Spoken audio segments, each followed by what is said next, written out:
welcome back to our channel. Today I am in Plano, Texas with Mr. Scott Wilkinson, 6th degree black belt, UTA member, and thank you for letting me come to your school. Absolutely, anytime, Would sir. you tell us a little bit about yourself, how you got started in Taekwondo, and tell us a little bit about your school? I don't have a typical story.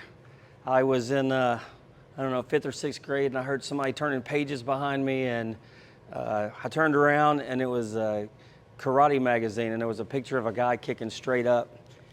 And I looked at the guy and was like, "What is that?" And he said, "It's karate." I'm like, "What is that?" So I stole that magazine that day. My mom found it in my sock drawer and made me give it back. Now that guy had failed school for a couple years, so that was hard to give it back to him. But I went back and I was like, "Randy," his name was Randy. I said, "Randy, I stole your magazine." He goes, "That's all right, dude, I was done with it." And then Mom started to work again, and she sent me over to a family's house and to kind of babysit me. And this guy, his dad had a gun rack that covered a whole wall, and he goes, Nice. I'm like, "Wow, that's really cool." He goes, "Yeah, you want me to show you something else?" And I was like, "Yeah." And he takes this little pouch out and he pulls out a throwing star. And I was like, "What is that?" And he said, "It's a throwing star." I'm like, "What is that?" And so we went out, they had a thing set up, and we threw throwing stars, so I stole one of those, and my mom made me give it back to him, and she was like, "You know what? Before this gets out of hand, I think I'll put you in martial arts." But before she let me do it, she said I quit everything, and I was studying the ninja stuff, and I had a ninja suit, and I was making my own weapons, and she said, "All right, you're going crazy with this." And I was like a sponge. I knew Po-Un before I ever walked into a school. Wow. So I had a guy in the band hall teach it to me. That's how I got my start. Interesting. When was that? 1985, Yeah. How old were you when you started? 13. Cool. And now you have a school here in Plano, Texas. Yes, I have Impact America Martial Arts, and I also own a company or business called Taekwondo, where we go to daycares and private schools and Montessori schools and teach 3 to 6-year-olds. And I've been doing that since 2000.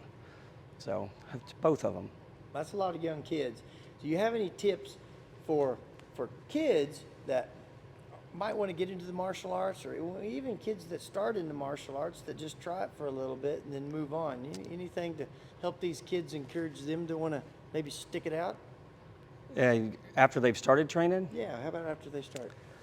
If they've made it to Greenbelt, my talk with them is I take them in the office and I just tell them they're not allowed to quit. You're not allowed to quit. You made a promise that you were going to get your black belt, and you got to keep going. And I said, the next testing is, just keep that carrot in front of them. Next testing is this day. We'll try to get a stripe on you today, but get it back out there. And normally they do.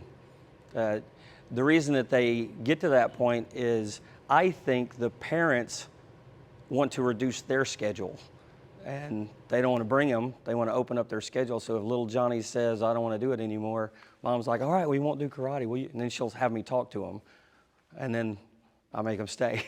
So that's normally how I do that. Any tips for parents? Because like you said, parents sometimes want to reduce their schedule, and/or they just need a source of entertainment for their kids for a little bit. What do you see? What kind of tips do you have for parents to help these kids set their goals? My perspective on martial arts is I tell the parents when they come in that I think martial arts should be just as required as manners. They don't get to choose manners, so they don't get to choose martial arts. This is something that they have to know how to do: defend themselves, get in shape, social interaction, the life skills of martial arts, and that kind of thing. So I push that from when they walk in the door. It's a good tip. I like that tip. Sir. They don't get to choose manners. They don't get to choose manners, no. There you go. It's not I don't view it as a sport. It's something that reinforces the same things that the parents teach at home. Work hard. If you fall down, get back up. Be respectful to people. Don't be a jerk, things like that. Control yourself. Stay on your spot. Don't talk out of turn. All of those things parents want. That's what we do here, so same thing.